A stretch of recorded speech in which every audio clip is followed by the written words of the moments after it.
जय हिंद दोस्तों। मैं रणवीर सिंह स्वागत करता हूँ फिर से आप सभी का आपके परिवार रणवीर सर 10 NCERT में।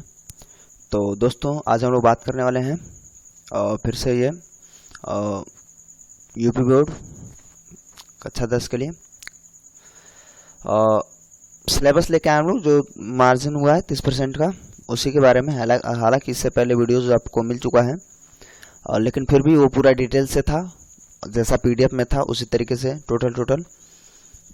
तो कमेंट भी प्राप्त हुआ कि कुछ मैथ्स और साइंस में नहीं समझ में आई है बातें, तो मैं उसका कारण भी बताऊंगा कैसे नहीं समझ में आ रहा और इसका लाभ क्या है। देखिए, ये सही बात लिखा है। यदि आप सब सही से समझ लेते हैं कि आपको पढ़ना क्या है और क्या नहीं पढ़ना है, सबसे पहले तो यही जानना होता है कि हमें नहीं क्या पढ़ना है ना। तो जो नहीं पढ़ना है उसे अगर पहले जान लेते हैं तो आप उससे किनारे ही रहेंगे, तो आपका सिलेबस भी अच्छे से कवर हो जाएगा। अभी भी टाइम है अच्छा खासा, आप अभी से तैयारी जुट जाइए, अभी से तैयारी करने लगिए और यहाँ से आगे आपको कंटिन्यू वीडियोस मिलते रहेंगे, ठीक है। तो मैं कोशिश करूँगा अधिक से अधिक टाइम निकाल के आपको वीडियोस प्रोवाइड कराता रहूँ और सब कुछ कंप्लीट करेंगे हम लोग, ठीक है। मैथ, इंग्लिश भी, ग्रामर पोर्शन जो महत्वपूर्ण होगा साइंस में, तो जो भी चीज़ें होंगी आप कमेंट भी करेंगे, है ना, किस पे आप वीडियो चाहिए तो वो उस पर मिल जाएगा। तो निसंकोच आप लोग कमेंट करेंगे, कोई दिक्कत नहीं है। और ये आपने इसको थंबनेल को पढ़ ही लिया होगा। अच्छा, ये क्या मसला है, आप जानते हैं कि इस वर्ष के जो टॉपर रहे हैं और उनके यहाँ अगर रोड पक्की सड़क है तो ठीक है, नहीं है तो बनवाया जाएगा, अगर है तो भी उनके नाम पे उस रोड का नामकरण किया जाएगा, ठीक है। और साथ ही साथ लैपटॉप और अन्य वित्तीय उपहार, तो आप इसके बन सकते हैं हकदार, ठीक है। तो वीडियो को एंड तक देखिए और चैनल पर नए हैं तो प्लीज़ सब्सक्राइब कर लीजिए, नोटिफिकेशन बेल को ऑन कर लीजिए, ऑल पे क्लिक कर लीजिए, जिससे आपको मिल सकेगा नोटिफिकेशन सबसे पहले। दोस्तों के साथ ज़्यादा शेयर करिए, उनको भी मदद मिल सके, है ना। तो चलिए शुरू करते हैं। देखिए, सबसे पहले यही था हिंदी में। देखिए, जो ऑफिशियल है वो मैं दिखाऊंगा, उसके बाद एग्जाम्पल से आपको मैं समझाने की कोशिश करूंगा कि क्या आपको कट करना है, जिससे देखिए इसमें देखिए 30% पढ़ने की चीज़ें मैं पिछले वीडियो में पढ़ दिया था। इसमें क्या लिखा है कि देखिए, जो कोविड-19 महामारी के कारण शैक्षिक सत्र 2020-21 में विद्यालय में समय से पठन पाठन का कार्य न हो पाने की स्थिति में सम्यक विचारोपरांत विषय विशेषज्ञों की समिति द्वारा निम्न व 30% पाठ्यक्रम को कम किया गया है ना। तो वो है ये पाठ्यक्रम। तो देखिए गद्य में क्या लिखा है, देखिए, क्या लिखूं खत्म हो गया है, ईर्ष्या तू न गई मेरे मन से, पानी में चांद चांद पर आदमी, ठीक है। उसके बाद सुमित्रा नंदन पंत का चंद्रलोक में प्रथम बार, यानी कि एक पाठ कटा है। महादेव वर्मा का वर्षा सुंदरी के प्रति कटा है। जवानी माखलन चतुर्वेदी जी का कट गया और नदी केदारनाथ सिंह का कटा है। अशोक वाजपेयी का युवा जंगल, संस्कृत में केन की वर्धते और अन्युक्ति विलास। और जो हिंदी व्याकरण में है तो समास में कर्मधार है, बहुब्रीहि कट गया है, अब मात्र 2 ही बचा है। और ऐसे भी ये बहुत इजी थे, और 2 ही बचा है तो आप एक भी पढ़ लेंगे तो भी आपका 100% वो आएगा ही आएगा। फिलहाल आप नॉलेज के लिए पढ़ेंगे, नॉलेज के पढ़ेंगे तो अपने आप टॉपर बनेंगे, ठीक है। उसके बाद संधि में वृद्धि खत्म हो गई है, सर्वनाम में तद युष्मद खत्म हो गया, धातु रूप में द्रस और पश्य खत्म हो गया। बाकी जो बचा है आप उसे पढ़ लेंगे। फिलहाल देखिए, मैं आपको समझाने की कोशिश करता हूँ। ये देखिए किताब शायद आपको सही से विजुअल ना हो पाए तो कोशिश करिएगा, ठीक है। देखिए, इसमें पद्मलाल पुन्नालाल बख्शी जी पूरी तरीके से खत्म कर दिए गए हैं, ठीक है। मतलब वो तो पहले ही खत्म है, पाठ पूरा खत्म हो गया है।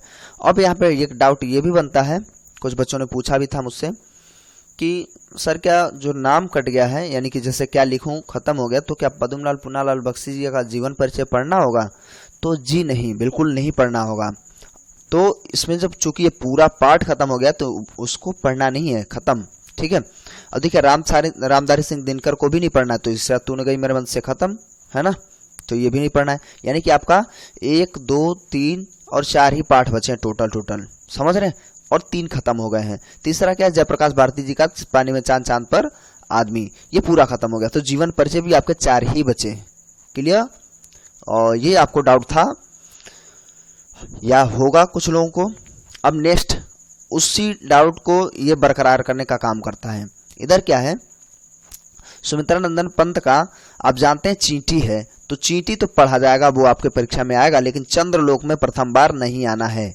ठीक है, आप अपनी किताब को आराम से उठाइए, विषय सूची में देखिए, सारी किताबें एक साथ रख लीजिए और आप टिक लगाते हुए चले चलिए, मैं आराम से बोलता हुआ चलूंगा, आपको समझ में आ जाएगा। ठीक है, तो अब यहाँ से कहानी ये शुरू होती है कि सुमित्रा नंदन पंत की जीवन परिचय आएगी, तो बिल्कुल आएगी ही, है ना, क्योंकि चींटी अभी बचा हुआ है।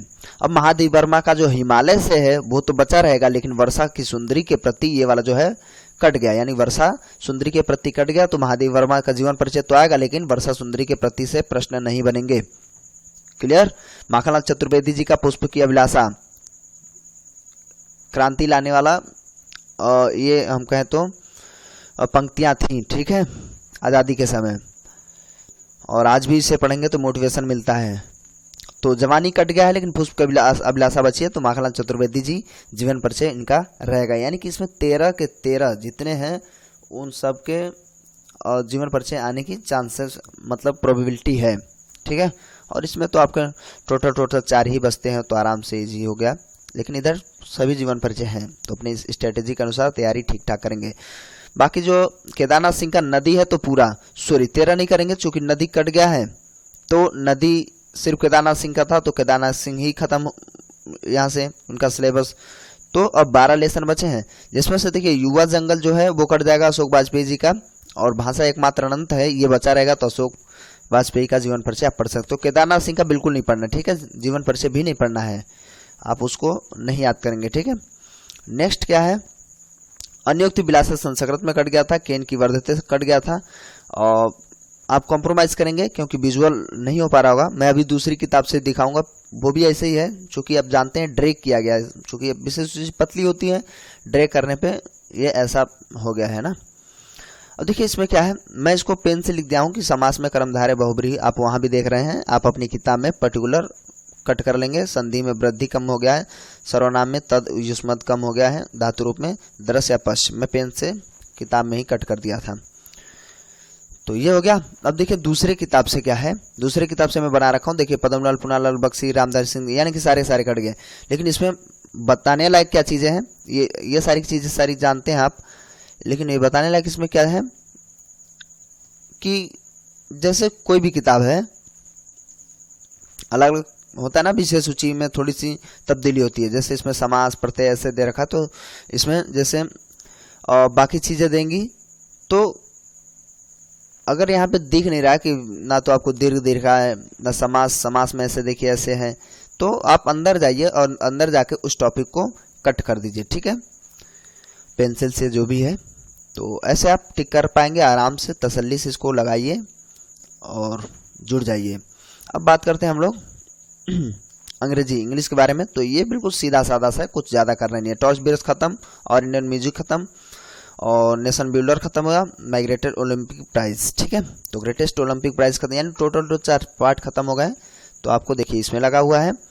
टॉर्च बेयर्स खत्म है ना, WM रिबन का, उसके बाद और इंडियन म्यूजिक तो श्रीनिवासन जी का है, 2 पार्ट इधर, द नेशन बिल्डर्स खत्म हो गया है। ठीक है, पोइट्री में अब जो सप्लीमेंट्री में एक है माइग्रेटेस्ट ओलंपिक प्राइज जेसाउंस का, तो 4 ही खत्म होते हैं, इसमें इजी है, आप आराम से इसको लगा पाएंगे, और यहाँ इसको आप आराम से इसको पोज करके भी, या आप किताब लेकर बैठे तो फटाफट आप इसको कट करते हुए चले जाएंगे। ठीक है, अब क्या है, अब आपको गणित निकालनी है। अब गणित में भी समस्याएं हैं, ठीक है, और गणित और साइंस में समस्याएं तो वास्तव में है, और उसको कोशिश करेंगे हम लोग इजी तरीके से समझ लें। आप जब ना समझ में आए तो आप बिल्कुल जो चैप्टर है पूरा खोल लीजिए, फिर आप उसमें हेडिंग को काट देंगे। ठीक है, तो बात समझ में आ जाएगी। देखिए इसमें मार्ज 10% ही हुआ है, मात्र 10% ओनली मैथ में। ठीक है, तो कोई दिक्कत नहीं है, और शुरुआत वाले तो लोगों ने कंप्लीट भी कर लिया था, है ना, लगभग सभी लोगों ने। तो इसमें देखिए बहुपद का कटा है, व्रत से कट गया है, समांतर श्रेणी से कटा है, ट्रिग्नोमेट्री और प्रोबेबिलिटी से, तो ठीक है, देखते हैं भाई, जो कट गया तो ठीक ही है। अब इसको पिक ले सकते हैं स्क्रीनशॉट, और आप कट कर सकते हैं, नहीं तो मैं आप किताब देखिए, मैं इसको कोशिश करता हूँ 2 किताबों से कंप्लीट कराऊंगा। एक तो ये किताब है, ठीक है। तो इसमें आप बहुपद पूरा कट कर लीजिए, बहुपद कुछ आएगा ही नहीं, ठीक है। बात वही है। देखिए बहुपद में क्या क्या कटा हुआ है। शून्यांक द्विघात बहुपदों को गुणांक और शून्यांकों के मध्य संबंध, वास्तविक गुणांकों वाले बहुपदों के लिए विभाजन, एल्गोरिथम का कथन और उस पर सामान्य प्रश्न। अब देखिए यहाँ पे क्या लिखा है, बहुपद के अनुस्मरण। तो भाई बहुपद का शून्यांक वही बात है, बहुपद के शून्यांक का ज्यामितीय अर्थ और किसी बहुपद के शून्यांकों और गुणांकों के बीच संबंध, दिए गए शून्यांकों के द्विघात त्रिघात बहुपद बनाना और बहुपद के विभाजन का एल्गोरिथम। तो लगभग ये कंप्लीट खत्म ही है, इसको खत्म आप करेंगे, इसमें से नहीं आएगा। चूंकि अभी दूसरी किताब में दिखाऊंगा तो वहां से आप देख पाएंगे कि पूरी तरीके से कट गया है, यानी मनोहर अभी इसके बाद अभी स्लाइड में आएगा और फिलहाल ये आपको विजुअल हो पा रहा अच्छी से। उसके बाद समांतर श्रेणी में देखिए आपका पूरा टॉपिक ही कट गया है ना। पूरा टॉपिक इसलिए मैं कह रहा हूँ कट गया कि इसमें जो 2-3 हेडिंग दिया है उसी हिसाब से वो दे रखा है। तो आप उसको आराम से आप चैप्टर खोल के भी आप देख के कट कर सकते हैं इसके अकॉर्डिंग, ठीक है ना। इसमें क्या है, समांतर श्रेणी में देखिए समांतर श्रेणी के nवें पद की व्युत्पत्ति तथा समांतर श्रेणी के प्रथम n पदों का योग, सामान्य जीवन पर आधारित प्रश्नों को हल करने के लिए अनुप्रयोग, ठीक है। तो ऐसे प्रश्न जो है और कुल मिला के ये पूरे टॉपिक से ही बनेंगे, समझ रहे हैं। तो इस तरीके से अभी दूसरे जो किताब में है उसको अलग तरीके से देख लेंगे। बाकी ट्रिग्नोमेट्री से जो है त्रिकोणमिति की सर्व समीकरण, और सर्व समीकरण में ट्रिग्नोमेट्री में क्या पूछ रहा है, sine square theta plus cos square theta is equal to 1। ये जो है इसको सिद्ध करने का, बनाने का जो है उसको कट कर दिया गया है। उसके बाद वृत्त से वृत्त की स्पर्श रेखाएं और आंतरिक और बाह्य रेखाएं भी कट हैं, तो ये भी छेदक या ये भी कट जाएगा पहला, तो एक बचा हुआ है। तो इस तरीके से आप इसको टिक लगा लीजिए। और उसके बाद प्रोबेबिलिटी में आप देख पा रहे हैं तो जो सैद्धांतिक दृष्टिकोण है वो कटा हुआ है, ठीक है। सैद्धांतिक दृष्टिकोण कटा हुआ है, तो इसको आप आराम से कट कर लीजिए, क्लियर। बाकी आपको पढ़ना है। देखिए दूसरे किताब में मनोहर से देखिए इसमें क्या है, इसमें जो उसमें कह रहा था सेम टू सेम। देखिए भूमिका का मतलब वो शुरुआत में देता है भूमिका, उसके बाद शून्यांक के ज्यामितीय अर्थ, गुणांकों के बीच संबंध, एल्गोरिथम, स्मरणीय बिंदु, तो इसी से कंप्लीट हो जाता है कि क्लियर हो जाता है कि वहां से पूरा कटना है। उसके बाद समांतर श्रेणी में यहाँ एपी के प्रथम n पदों का योग है ना। समांतर श्रेणियां भूमिका तो ठीक है, ए पदों का n पदों का, तो इसमें भी आप देख लेंगे आप हेडिंग करके, और किताब में आप जाके इस तरीके से स्क्रीनशॉट लेके भी देख सकते हैं शुरुआत में जो हेडिंग है, ठीक है। उसके बाद अब हम लोग आ जाते हैं ट्रिग्नोमेट्री में। तो सर्वसमता ही खम हुई है, सर्वसमता में फिर से वही है sine square plus cos square theta वाला। उसके बाद जो अनुप्रयोग है ये अलग तरीके से दिखा रहा है, तो ये अनुप्रयोग खत्म हो जाएंगे, ठीक है। हर किताब में अलग अलग तरीके से दिया इसलिए कंफ्यूजन है और कोई दिक्कत नहीं है। बाकी ये जो व्रत का इसमें दिया तो व्रत का लगभग सारे के सारे कट हैं, ठीक है, खत्म ही है, इसको खत्म कर दीजिएगा आप। और प्रोबेबिलिटी वाले एक सैद्धांतिक दृष्टिकोण को आप कट कर लेंगे, ठीक है। बाकी सब आपको पढ़ना है, क्लियर। उसके बाद अब बात करते हैं सामाजिक विज्ञान के बारे में। तो देखिए औद्योगिकीकरण का युग, इसमें क्या क्या कटा हुआ ध्यान से देखिए। औद्योगिक क्रांति से पहले एवं औद्योगिक परिवर्तन की गति, ठीक है, कट कर लीजिए। उपनिवेशों में औद्योगिकीकरण कट कर लीजिए। प्रारंभिक उद्यमी और कामगार ये भी काट दीजिए। औद्योगिक विकास का अनूठापन काट दीजिए। वस्तुओं के लिए बाजार काट दीजिए।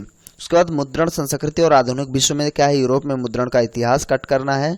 19वीं सदी में भारत में प्रेस का विकास को कट कर देना है। राजनीति, सार्वजनिक विवाद और मुद्रण संस्कृति में संबंध कट कर देना है। भूगोल के अंश में क्या है, विनिर्माण उद्योग यानी कि प्रकार, अवस्थिति, वितरण, जो एक मानचित्र के साथ जो है।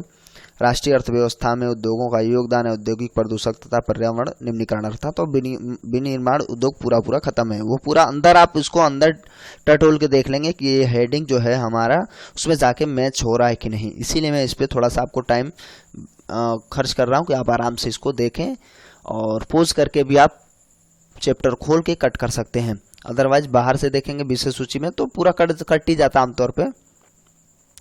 अब राजनीतिक दल में क्या प्रतियोगिता और प्रतिवाद, तो राजनीतिक दलों की क्या भूमिका होती है, भारत में प्रमुख राष्ट्रीय एवं क्षेत्रीय दल कौन कौन से, ये सब कट हो गया है।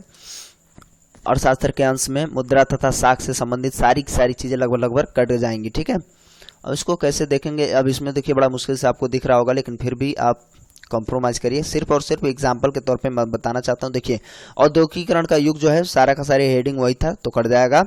मुद्रण संस्कृति और आधुनिक दुनिया पूरी कट जाएगी, आप हेडिंग मैच कर लेंगे। ठीक है, विनिर्माण उद्योग भी कट जाएगा। एनसीईआरटी जो इसमें फोल्डर दे रखा है उससे कोई मतलब नहीं है, कट जा रहा है तो खत्म ही है। राजनीतिक दल भी पूरा कट जाएगा, और मुद्रा और साख भी कट जाएगा। ठीक है, ये काटने के लिए कहा था, तो आप आराम से उसको करिएगा, कोई दिक्कत नहीं। चित्रकला में क्या क्या नहीं आएगा, अभी साइंस का हमारा बचा है, इसके बाद चित्रकला में क्या नहीं आएगा, 30% नहीं आना है। तो इसमें देखिए चित्रकला का प्राचीन उल्लेख नहीं आएगा, चित्रकला की विशेषताएं और प्रागैतिहासिक काल इसमें नहीं आएगा। ठीक है, जो खंड ग है वो खत्म कर दिया गया है। बाकी आप और पिछले वाले वीडियो में आप आराम से समझ सकते हैं क्या क्या पढ़ना है, वो भी उसमें बताया गया था। ठीक है, अब बात करते हैं हम लोग साइंस में, जो सबसे ज़्यादा कन्फ्यूजन पैदा कर रहा है।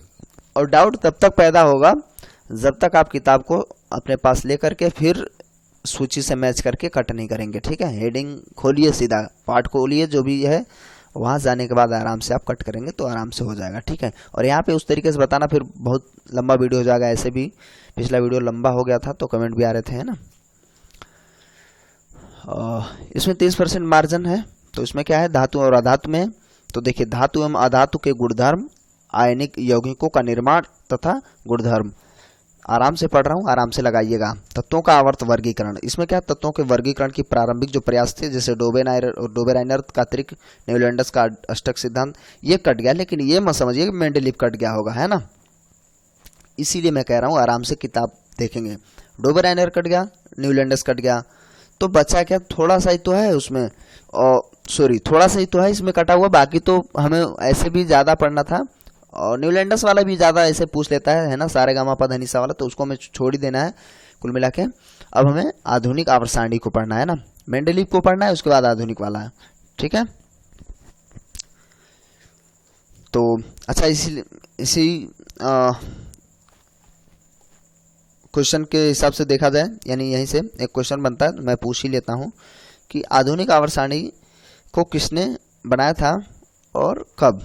ठीक है, तो इसका मैं उम्मीद करता हूँ कमेंट बॉक्स में जवाब मिलेगा।